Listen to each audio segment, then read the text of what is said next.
believed would happen. Yael Eckstein is the president of the International Fellowship of Christians and Jews, based in Jerusalem. Since Russian forces first invaded Ukraine in February, the fellowship has aided more than 80,000 Ukrainians and refugees and donated 100 tons of food and medicine. Yael says their work in Ukraine is one part of the fellowship's mission to protect and preserve innocent life. Well, please welcome back to the 700 Club, Yael Eckstein. Yael, thank you so much for being with us today.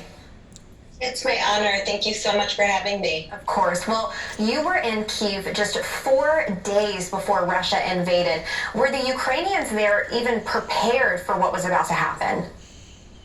Well, I think that's what really stood out to me when I went on the ground to see what was happening as 100,000 Russian troops were surrounding Ukraine. The International Fellowship of Christians and Jews has been active in providing basic needs to the Jewish community inside of Ukraine for close to 40 years. So I wanted to see how prepared they were. And what I saw was terrifying because the truth is everyone was in denial. They said, this is 2022. What, tanks are just going to come rolling into Kiev? And in my mind, I thought, yeah, it's possible. And that's when the fellowship jumped into action, thanks to our hundreds of thousands of Christian donors across America, to say, we're going to give you a grant to prepare for emergency of dry goods, foods, medicine, and mattresses. And that's really what enabled them to survive that first week of war. Wow, that's amazing. Well, how desperate is the situation in Ukraine right now?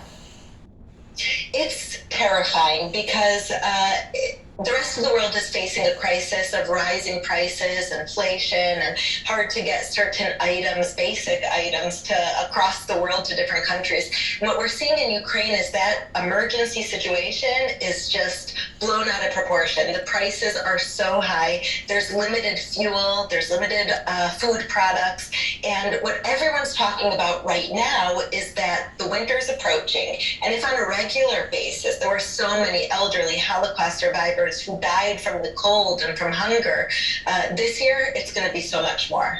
Well, what sort of relief has the fellowship provided during the past 6 months?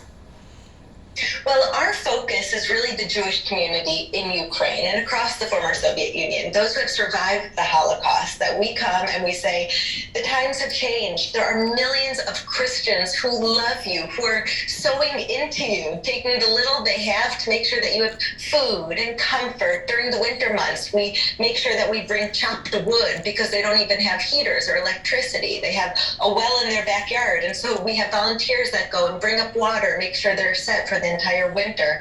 And so it's both this message of hope and faith that the times have changed, that the Holocaust survivors, we know that over 70% of Nazis identified themselves as Christians. Now, we know, anyone watching this knows that they weren't Christians, as many would say. They didn't act Christ-like, so they weren't Christians. But these Holocaust survivors don't know this, as they're living isolated, poverty-struck lives in their final years. So the fellowship comes to say it's not just this food and medicine and heat that's going to help you survive, but it's the spiritual message, the message for their heart and soul. You are not alone. For the first time in history, the Jewish people have friends. That's so beautiful, and I'm so glad that you guys are doing that.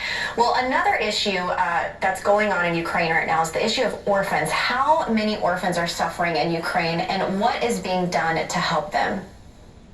That's a great point. In Ukraine, in a lot of places around the world, you don't necessarily have so many orphans. In Ukraine and across the former Soviet Union, because of the poverty and because so many children are born into single mothers, out of wedlock, drugs or prostitution, horrible situations, there are so many orphanages across Ukraine. And so our focus, again, is on those Jewish orphans. And so what the fellowship did, as soon as the war broke out, our priority was on making sure the orphans were safe. And I had many sleepless nights tracking hundreds of orphans from an orphanage, for example, in Zhytomyr, Ukraine, where we've been sponsoring for over 20 years that orphanage. I've been there. And we, throughout the night, we're having them switch buses and going to a certain border. The last mile, they had to walk on foot because it was so dangerous and the borders were closed. They weren't able to get through.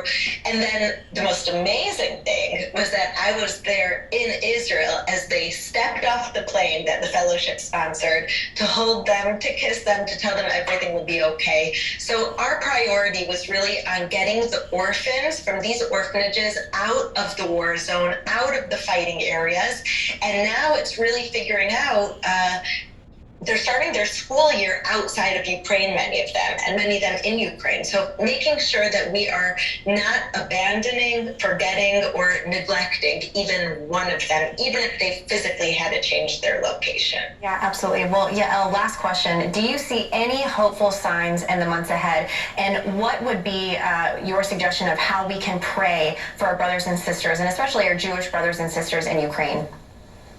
I always see bright days ahead. I always see hope. I'm a woman of faith, and I believe that, as we say in Hebrew, Yeshua Teshem Keheref Ayin, redemption from the Lord can come in the blink of an eye. Just as I was in Ukraine on the ground and everything seemed normal, and 4 days later, war broke out and Kiev was almost conquered, I believe just as quickly God can turn it around and bring peace, not only to Ukraine and Russia, but to Israel and to America and to North and South Korea and to China and everywhere in the world. So I do see bright days ahead, and I believe it's on us to believe that they can happen, to pray that they will happen, and that's what I believe God is waiting for. So my prayers these days are exactly what I said, that God will shine his light, that we will each be a light, bring light to others, and especially for the Jewish community who's running now for the second time for their lives, many of them, after the Holocaust. The love and support and prayers of the Christian community, I don't think has ever been so important. Wow. Well, Yael, thank you so much for being with us today. And for more information on the International Fellowship of Christians and Jews and how you can help, all you have to do is just go to cbn.com. Yael, God bless you in all of your efforts. Thank you so much. Of course. Andrew?